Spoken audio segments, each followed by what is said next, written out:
Vanessinha, e aí? Verdade. Se essas consequências do silêncio em casa, por que você escolheu esse tema, Vanessa? Serginho, primeiro porque todo o tema que a gente traz, eu creio assim, quando não é sugestão dos nossos telespectadores, que também são usados por Deus para nos sugerir temas, eu sempre oro pedindo a Deus para trazer aquilo que Ele gostaria que eu dissesse, né?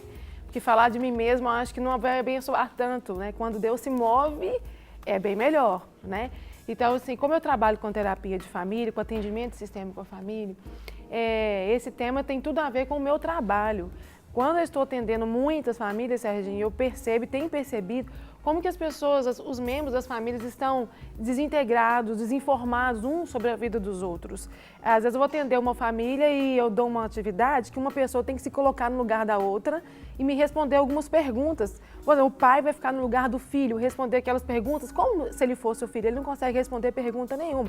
Qual que é a cor que você mais gosta? O que você gosta de comer? Qual que é o seu sonho? O que você admira no seu pai? A comunicação muito não falha, tem né? comunicação e está imperando um silêncio na família. E eu creio que Deus pode, através desse quadro hoje, levar para você que está nos assistindo um mover no seu coração para que você escolha tirar de dentro da sua casa todo o lixo, porque é um lixo. Aquilo que está impedindo a sua família de ser uma família saudável, uma família equilibrada, que esse quadro hoje possa ser um mover de Deus na sua vida e trazer transformação. Porque o silêncio, movido por sentimentos negativos, Serginho, traz doença para dentro da nossa casa. E eu percebo isso, né? É o início aí daquela famosa somatização, né, Isso Vanessa? mesmo, A isso gente mesmo. vai absorvendo ali. Agora, então, Vanessa, o que acontece quando uma família, né, os membros, não decidem falar um com o outro? Isso. Eu quero acreditar, né, Serginho, que nenhum membro de uma família vai deixar de conversar com o outro por nada. Então, a gente vai enumerar aqui agora alguns motivos. Então, tem pessoas que elas brigam porque... Eu e meu irmão, nós ficamos um bom tempo, anos, sem nos falar. É mesmo, Serginho? Anos. Assim, eu posso falar mais de 5 com toda certeza. E por causa de briga, assim. E a gente dormia no mesmo quarto, em beliche. Olha, você vê que luta espiritual. É muito difícil. Isso dói, né, Serginho? Isso não é uma coisa agradável. Então, briga entre irmãos. Eu vi e detectei essa necessidade de mudança, Vanessa, especialmente porque se a gente for olhar a nossa vaidade, o orgulho, eu detectei isso quando eu fui para Cristo. Eu vim para Cristo, melhor dizendo, onde eu aprendi o valor do perdão, a necessidade de reconciliação.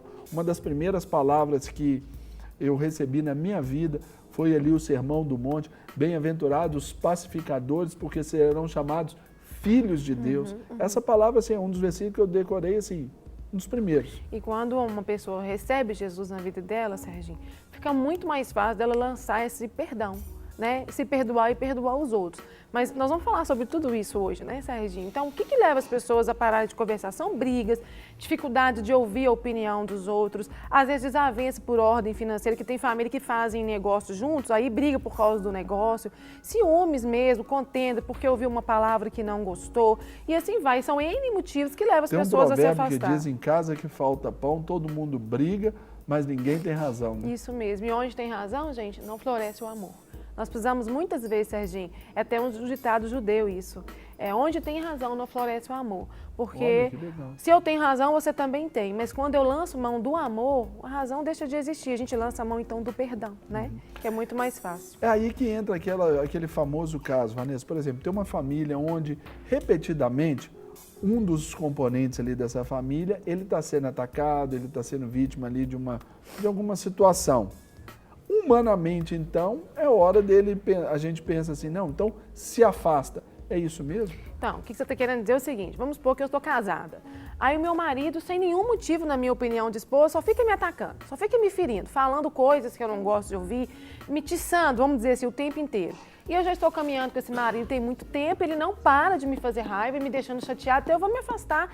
Eu não vou conversar mais com ele, né, Serginho? Porque, afinal de contas, ele não para de me amolar. E, afinal de contas, ele está errado, né? Ele está errado. Então, o que eu quero pontuar hoje é o seguinte, quando existe uma situação que me leva a não querer conversar com meu filho, com a minha sogra, com meu esposo, com a minha esposa, eu tenho que entender, assim, que motivo que é esse?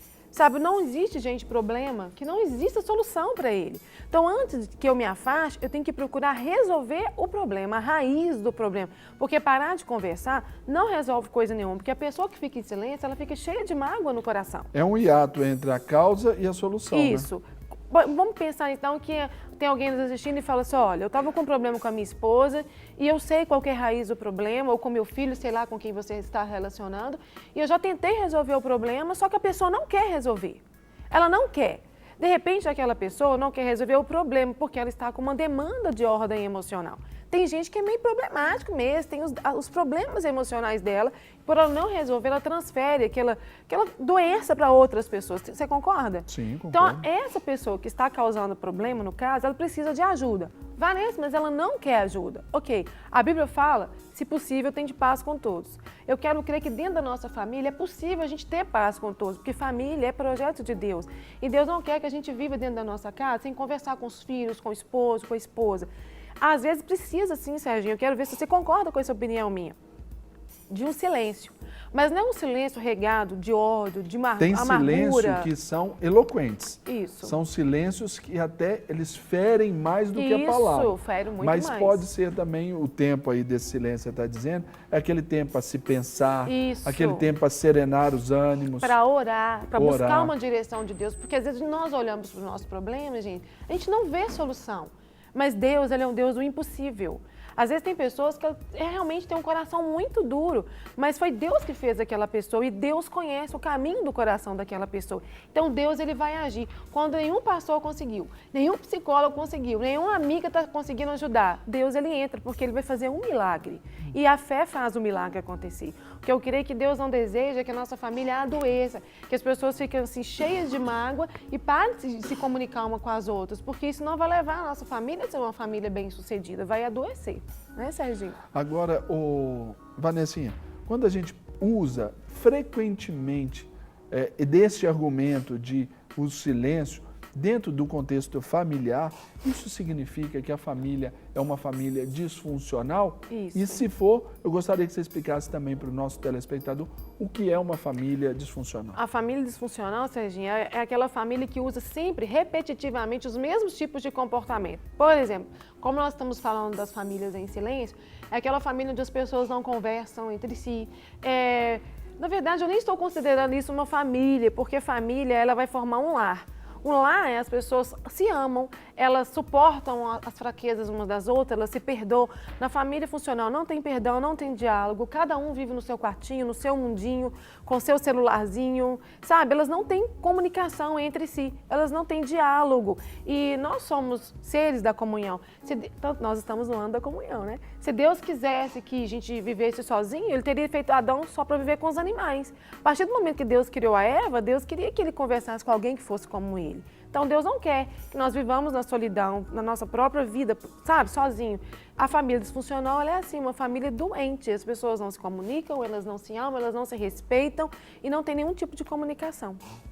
Você falou aí sobre uma palavra que eu considero chave dentro do contexto familiar, Vanessa, que é o perdão. Uhum. Se eu fui ofendido, a regra geral é que o ofensor peça perdão. Ô, Serginho, eu já vivi... essa realidade não se estabelece? Eu já vivi algumas situações que eu fui ofendida, eu ficava lá, vem em mim que eu tô facinho, vem pedir perdão pra mim, vem pedir perdão pra mim. Eu ficava sonhando que aquela pessoa viesse me pedir perdão. Tá moderninha, né? Só vem em mim que eu tô facinho. Gente, se me pedir perdão, eu perdoo. Olha que santa que eu sou uma bênção, eu perdoo. Eu pensava isso. Só que muitas pessoas, elas são fracas, elas não conseguem pedir perdão. Sabe? Então, que galardão há, Serginho, eu amar uma pessoa que me pede perdão, que me abraça, que me beija, que me elogia. Galardão é quando você ama uma pessoa que ela te ofende, ela não te pede perdão, ela tem um coração duro. É óbvio, é ético também, que se eu ofendi, eu devo pedir perdão. Só que, às vezes, na nossa família, nos nossos relacionamentos, nós convivemos com pessoas que elas não percebem que erraram. Sabe, elas ficam duras naquele lugar, elas acham que elas estão certas e mesmo quando elas percebem assim, nossa, eu acho que eu errei, elas são tão orgulhosas, são tão doentes na alma, você concorda? Concordo. Que elas não conseguem pedir o perdão. E até a Bíblia nos ensina, Vanessa, um texto muito legal quando fala da gente sobre o perdão ao próximo, porque se a gente for levar a nossa oferta ao altar e nos dermos conta de que se alguém tem alguma coisa contra nós, isso mesmo. Peraí, eu acho que a Vanessa tem alguma coisa contra mim. Eu acho. Se eu suspeitar, peraí, eu tenho que deixar minha oferta e ir lá e me reconciliar com você. Não sou eu que tenho com a Vanessa. É a Vanessa que tem contra mim. Se eu suspeitar isso. Isso. Então, o caminho é esse, né, Vanessa? O caminho é esse. Porque às vezes essa posição de que vem em mim que eu estou falando assim, pode ser uma posição até orgulhosa. É verdade. Eu tenho razão, então se quiser ele que vem. Isso pode mesmo. se traduzir Isso, assim também, Isso né? mesmo. Sérgio, uma coisa assim que nós temos que pedir a Deus é que o Senhor coloque luz no nosso coração. Eu lembro que uma vez, assim, marcou muito a minha vida quando eu fui para o Moriá. Eu achava que eu era a pessoa que perdoava com muita facilidade, que eu era muito legal e que às vezes a outra pessoa que tinha problema e Deus então me mostrou aquela raiz de orgulho que existia no meu coração, assim, eu sou muito boa em determinadas áreas e nós não somos bons em nada, bom é Deus. E o poder dele vai se aperfeiçoar na nossa fraqueza. Então, quando existir alguma dificuldade, não tenha vergonha. Peça ao Senhor para te curar. Se você acha que você está muito bom, eu acho que você não está tão bom. Peça a Jesus para te mostrar, porque sempre existe alguma área na nossa vida que Deus vai entrar e Ele vai fazer ficar melhor, Ele vai nos curar. Então, se a sua dificuldade é pedir perdão, peça a Deus para quebrar isso do seu coração, porque nós precisamos de nos arrepender.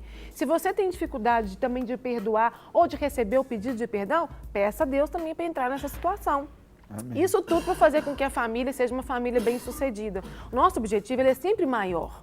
Não é olhar para mim, né, Serginho? Mas olhar para o coletivo, todo. Né? Isso. O macro, a visão macro, Isso. não micro, né? Isso. Agora eu quero então aproveitar esse momento aí, querido telespectador, para falar com você. Está vivendo alguma dificuldade aí relacional na sua família? Tem alguém aí ficando em silêncio, ferindo, espetando, cuidando do outro, intrigando, matando, um querendo enforcar o outro? Pode mandar sua pergunta aqui para a gente quer responder, a Vanessa vai estar ainda conosco aqui há algum tempo e nós queremos abençoar aí a sua vida, 3209-3301, mas pegue o telefone agora, 3209-3301, opção 1, você vai deixar a sua pergunta para que a Vanessa aqui, a gente possa aí de alguma forma abençoar você e sua casa, ok? Fechado? Agora, Serginho, o que eu queria assim, que as pessoas realmente entendessem hoje, que nós queremos, né, Serginho? É que a gente sabe, gente, que toda família tem problema. E que sempre, às vezes, tem um que dá mais trabalho, não tem, Serginho? Tem aquelas pessoas difíceis na nossa família. Não pensa assim que nós estamos aqui na TV e que nós também não vivemos isso dentro da nossa casa. Mas o que nós queremos passar hoje para você, em nome de Jesus, é um coração transformado, sabe? Que seja um quadro que vem te motivar a querer ter o seu coração transformado a ponto de suportar as fraquezas uns dos outros. Porque Jesus manda a gente suportar as fraquezas.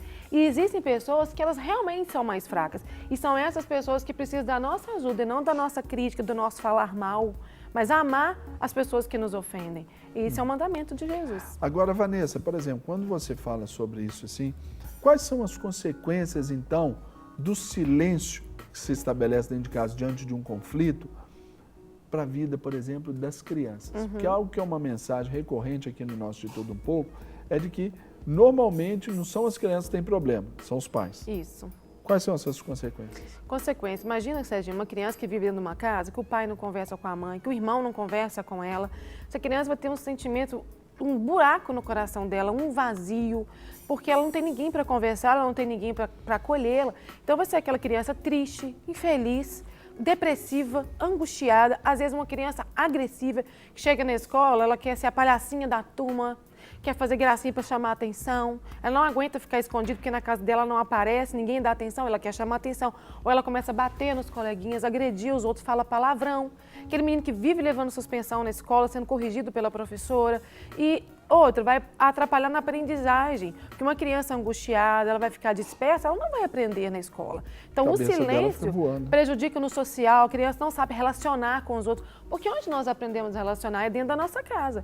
Os pais nos ensinam a conversar, a ouvir, a se colocar no lugar dos outros, porque os pais que nos educam. Então, uma casa onde tem silêncio, essa criança não está sendo educada. Então, ela não vai saber nem como se relacionar na escola, com os coleguinhas. Então, consequentemente, essa criança vai ter muitos problemas na aprendizagem, no emocional e no social dela. Então você nos diz aí que o silêncio pode ser agressivo a uma criança. Quais são esses tipos de agressão? Pode ter aí decorrente desse assunto aí, Vanessa? Do silêncio? Gente, a pessoa que sofre agressão do silêncio, ela não se sente amada, Serginho. Ela fica perdida no meio da família dela, é uma agressão. Tem gente que pensa assim, eu ficar calado é melhor. Ficar calado não é o melhor, porque a pessoa que recebe esse silêncio, ela se sente assim, poxa vida, eu não existo dentro dessa casa. Pode ser uma anulação, né? É uma anulação do outro. E alguém gosta... De si mesmo até. De si mesmo e do outro, porque a gente não quer ser anulado, nós queremos ser favorecidos, queremos ser amados, queremos ser elogiados, nós queremos existir. E diante de um silêncio é como se eu não existisse. É uma ofensa, às vezes, para algumas pessoas, Serginho, pior que você levar um tapa. Sabia? Porque tem gente que bate com a mão, tem gente que bate com a língua, falando coisas negativas, mas tem gente que bate com o silêncio. O silêncio é muito agressivo. Agora, Vanessa, para a gente encerrar aqui o nosso quadro, tem uma pergunta aqui. Existem situações, problemas, que são explícitas, todo mundo vê. Quais as situações que podem ser consideradas dissimuladas? Porque tem gente, Sérgio, tem casa, por exemplo, que a família fica desestruturada por causa de droga, de álcool, de violência doméstica. São coisas explícitas. Aí todo mundo briga, fica todo mundo de mal. Mas tem situações que as pessoas agem na surdina. Tipo assim, na frente de todo mundo, a esposa trata bem o marido. Mas lá dentro de casa, ela finge que ele não existe, não dá carinho, não dá atenção. Isso é horrível. Isso vai desestimulando aquela pessoa, vai fazendo ela ficar para baixo, com sentimento de inferioridade. São tipos de agressões. Muito bem. Vanessa, esse assunto é vasto, então eu quero agradecer a sua presença. Muito obrigada, aqui, Serginho. O nosso tempo aqui já vai se encerrando, mas eu sei que quem nos assistiu hoje foi ricamente abençoado, Amém. Porque o conflito a gente tem que resolver. A palavra do Senhor nos ensina que não deixe o sol se pôr sobre a sua ira. Outro texto em Mateus nos diz que a cada dia basta o seu próprio mal. Então, vamos ao conflito de hoje para ser resolvido hoje. Se ficou para amanhã, não deixe postergar. Já procure uma ajuda, procure o seu pastor, procure alguém de confiança, alguém neutro na história que possa trazer uma palavra aí de sabedoria, um termo a essa situação. E quando a pessoa que está recebendo a ofensa não consegue, né, Serginho, resolver o problema com o outro, busca ajuda para si mesma, né? Claro. Porque às vezes você pode buscar para o casal, para a família toda, mas se tem alguém que não quer ser ajudado naquele momento... O marido não quer, a esposa busca vai. A esposa para a você esposa não quer, o marido vai. Isso, para você não se adoecer e não adoecer o resto da família.